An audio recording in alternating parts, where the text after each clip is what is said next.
Welcome to Mobile Legends! Malamang kilalang kilala nyo na ang larong ito. Isang 5 versus 5 multiplayer online battle arena game kung saan dapat mong sirain ang base ng kalaban upang manalo. Pero sa likod ng magugulo at chaotic na mga labanang ito, may mga kababalaghang nagaganap dito na nag-iwan ng takot sa mga players. Kaya sa videong ito, tatalakayin natin ang mga pinaka-nakakakilabot na mga kwento na na-experience ng mga players at mga misteryo sa Mobile Legends. Mga kwentong magpapacheck sa iyo ng mga match history mo ngayon para siguraduhin tao nga talaga ang huli mong nakalaro. Bago tayo magsimula, make sure to like and subscribe. May isang player na tatawagin nating Jared. Hindi niya tunay na pangalan. 24 years old, working student at higit sa lahat, adik sa paglalaro ng Mobile Legends. Halos lahat ng libreng oras niya ay nauubos sa paglalaro. Hindi rin naman maitatangging magaling siya.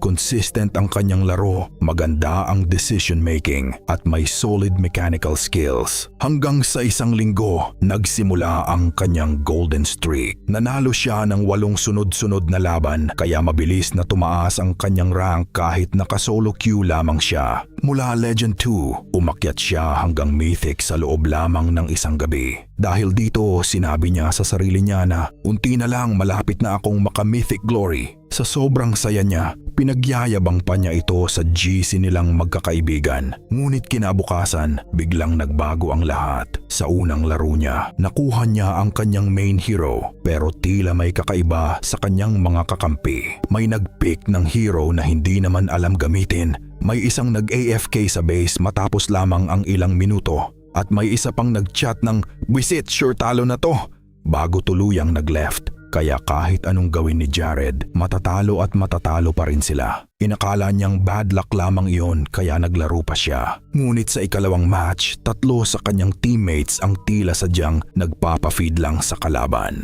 Sa ikatlo, 2 ang nag-disconnect. Sa pang-4 naman, may kakampi siyang may mahigit 300 matches na sa record, ngunit tila parang baguhan lang ang galawan. At bago matapos ang gabi, 12 consecutive matches ang mga talong inabot niya. Mula Mythic, bumagsak siya pabalik sa Legend 1. Sa sobrang inis niya, naibato pa niya ang kanyang cellphone. Kaya nagpahinga muna siya ng 2 araw upang pakalmahin ang sarili. Ngunit nang bumalik siya sa laro, tila bumalik din ang kanyang swerte. 3 sunod-sunod na panalo agad ang kanyang nakuha. Magagaling ang kanyang mga kakampi, maayos ang kanilang koordinasyon, at madali nilang na-dominate ang mga kalaban. Naisip niyang baka tapos na ang kamalasan niya. Pero pagkatapos ng ika-4 na panalo, muli na namang nagsimula ang sunod-sunod na mga pagkatalo niya. At dito niya napansin ang isang bagay na hindi niya maalis sa kanyang isip. Kapag maganda ang kanyang laro, tila binibigyan siya ng mga kakamping walang alam sa ginagawa nila. Ngunit kapag pangit naman ang kanyang performance, saka siya inilalagay sa mga toxic na kakamping puro mura at paninisi ang alam gawin. Doon nagsimulang mabuo sa isip ni Jared ang isang nakakatakot na tanong. Posible kayang sinasadya ito ng laro? Posible kayang may nakatagong algorithm na sadyang nagpapanalo at nagpapatalo sa mga manlalaro upang manatili silang maglaro ng matagal? O isa lamang itong ilusyon na dulot ng galit, frustration at pagkahumaling sa laro ng sobra?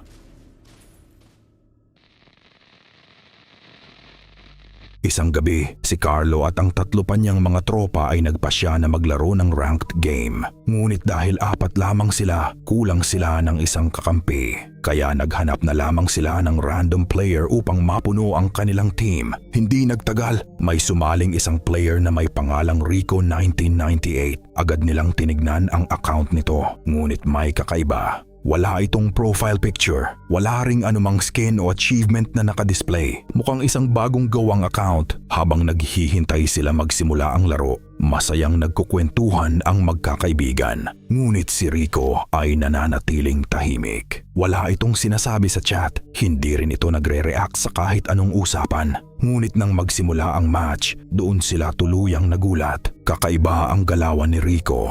Parang hindi normal na tao ang naglalaro. Perpekto ang kanyang rotations, eksakto ang timing ng bawat skill at tila alam niya kung saan pupunta ang mga kalaban. Sa bawat clash, lagi siyang nasa tamang lugar at sa tamang oras. Habang hirap na hirap ang magkakaibigan, si Rico naman ay daling-dali sa mga kalaban. Pagtapos ng laro, nagtala siya ng 17 kills at 2 deaths, sapat upang dalhin sila sa isang madaling panalo. Humanga si Carlo sa kanyang nakita kaya agad siyang nag-chat. Ang galing mo pre! Salamat sa pag-carry! Ngunit kahit isang salita, walang naging tugon si Rico. Nang muling mag-queue ang magkakaibigan para sa pangalawang ranked match, muling nag-join si Rico. At tulad ng naunang laro, tahimik lang ito habang sila ay binubuhat niya hanggang sa manalo. Dahil muli kay Rico, madali nilang nakuha ang kanilang pangalawang panalo. At ganoon din ang nangyari sa pangatlong laro. Muli silang binuhat ni Rico. Perpekto pa rin ang kanyang galawan, parang alam niya ang bawat susunod na mga mangyayari. Siya ang laging nauunang dumating sa sagupaan at laging nakakapitas ng kills at ang MVP ng bawat laro. Ngunit bago pa man tuluyang mag-end ang match, may nangyaring hindi nila inaasahan. Sa kauna-unahang pagkakataon, nagsalita si Rico. Salamat sa laro mga tol.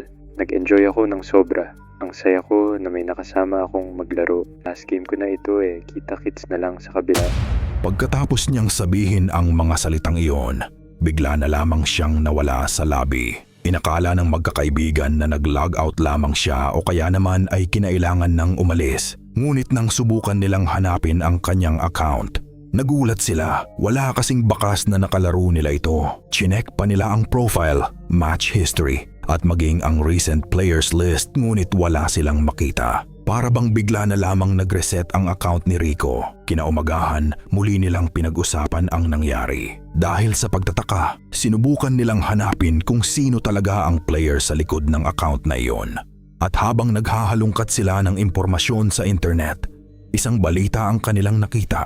Nanlamig ang kanilang pakiramdam nang mabasa nila ito. Ayon sa ulat, isang 25 taong gulang na lalaki na nagngangalang Rico ang namatay noong gabing iyon matapos atakihin sa puso habang naglalaro ng Mobile Legends. Biglang pumasok sa isip nila ang huling mensahe nito. Last game ko na ito kita-kits na lang sa kabila.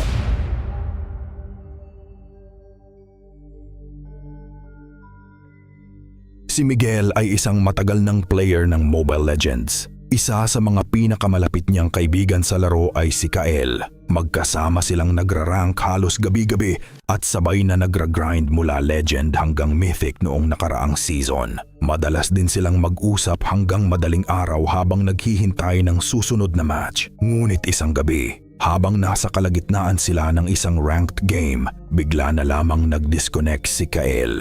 Inakala ni Miguel na may emergency lang ito kaya hindi na niya ito masyadong pinansin. Mahihina rin naman kasi ang kanilang mga kalaban noon at nag-take over agad ang AI sa hero ni Kael. Ngunit matapos ang gabing iyon, hindi na muling nagparamdam si Kael.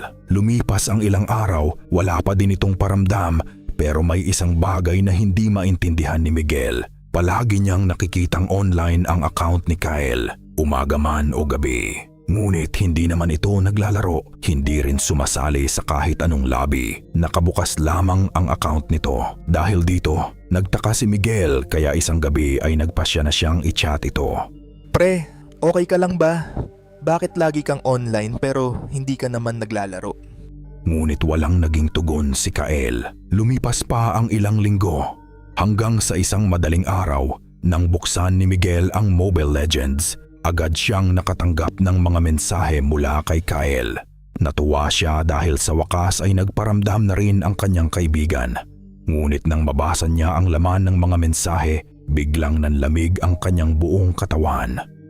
Miguel, tulungan mo ako! Ang init at ang dilim dito! Ang sakit! Nakakatakot sila! Miguel, nakakatakot sila! Sa una ay inisip niyang prank lamang ito. Kaya sinubukan niyang kontakin si Kael sa mga social media accounts nito. Ngunit wala siyang natanggap na kahit anong reply dito. Dahil dito, minabuti niyang kausapin ang mga mutual friends ni Kael. At doon niya nalaman ang katotohanan. Ilang linggo na palang patay si Kael at noong nakaraang linggo pa ito na ilibing. Biglang bumalik sa isip ni Miguel ang mga mensaheng natanggap niya. Doon para siyang nabuhusan ng malamig na tubig. Agad niyang binuksan muli ang kanilang chat upang tingnan ang mga mensahe. Ngunit wala na ang lahat. Parang hindi kailanman na ipadala ang mga ito. Kasabay noon ay nag-offline na rin ang account ni Kael. Mula noon ay hindi na ito muling nag-online pa. Sa takot na baka muling magparamdam ang account ng kanyang kaibigan, agad niya itong binlock at pilit na lamang kinalimutan ang lahat ng nangyari.